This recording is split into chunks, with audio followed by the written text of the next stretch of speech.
Hello students, आज हम class 9th की वर्कशीट करने जा रहे हैं। वर्कशीट नंबर 78 साइंस की, हिंदी मीडियम की, जिसका टॉपिक है हम बीमार क्यों होते हैं।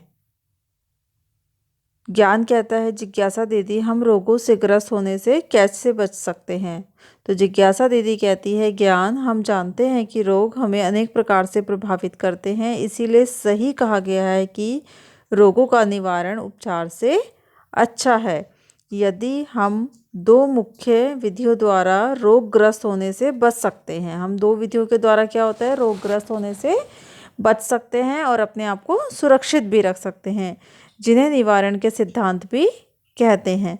सामान्य विधियां और रोग विशिष्ट विधियां। सामान्य विधियों में क्या होता है, सभी प्रकार के रोगों से बचाव में सहायता होती है। और रोग विशिष्ट विधियां, प्रतिरक्षाकरण भी कहते हैं इसे, यह एक विशिष्ट रोग में भी उपयुक्त होती है। ठीक है।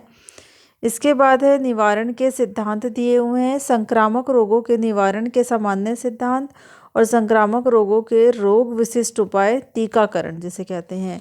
संक्रामक रोगों के निवारण के सामान्य सिद्धांत क्या है, संक्रामक से बचाव, रोगाणुओं के संपर्क में आने से बचना चाहिए, जैसे कि वायु जनित सूक्ष्म जीवों से बचने के लिए भीड़ भाड़ वाले इलाकों में नहीं जाना चाहिए और सामाजिक दूरी अपनानी चाहिए। जल जनित सूक्ष्म जीवों से बचने के लिए साफ पेयजल उपलब्ध कराना चाहिए। रोग वाहकों के द्वारा फैलाए सूक्ष्म जीवों से बचने के लिए हम साफ वातावरण उपलब्ध करा सकते हैं, जिससे मच्छरों की पैदावार बंद हो जाए, तथा रैबिज जंतुओं से दूरी रखना चाहिए। अतः संक्रामक या संचारित रोगों के निवारण के लिए जन स्वच्छता एक आवश्यक है। ठीक है। इसके बाद है अपने शरीर के प्रतिरक्षा तंत्र को शक्तिशाली बनाकर। हमारे शरीर का प्रतिरक्षा तंत्र होता है जो सूक्ष्म जीवों से लड़कर हमें रोगों से बचाने में सहायता करता है। हम अपने शरीर के रक्षा तंत्र को निम्न तरीकों से मजबूत बना सकते हैं: पूर्ण एवं संतुलित आहार लेकर, जंक फूड छोड़कर, नियमित व्यायाम करके, व्यक्तिगत स्वच्छता और पूर्ण निद्रा, शराब, तंबाकू, धूम्रपान और ड्रग्स आदि से बचकर, स्वयं उपचार ना करना, स्ट्रेस, तनाव आदि से बचना।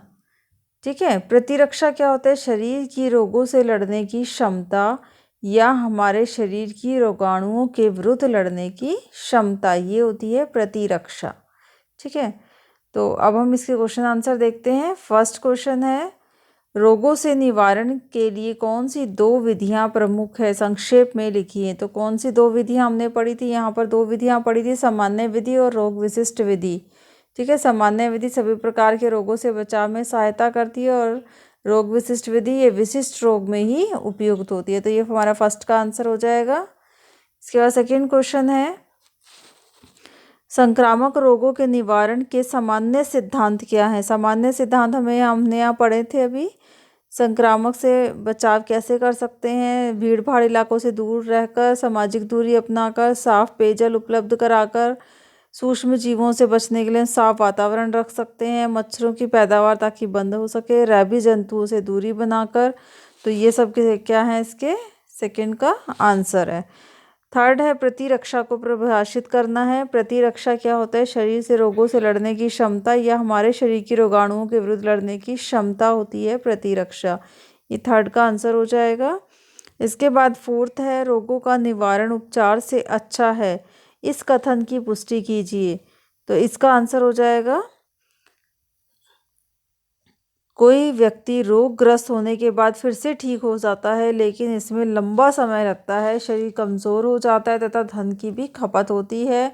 इसके साथ साथ संक्रामक रोग एक व्यक्ति से दूसरे व्यक्ति में भी फैल सकते हैं, इसीलिए कहा जाता है कि रोगों का निवारण उपचार से अच्छा है।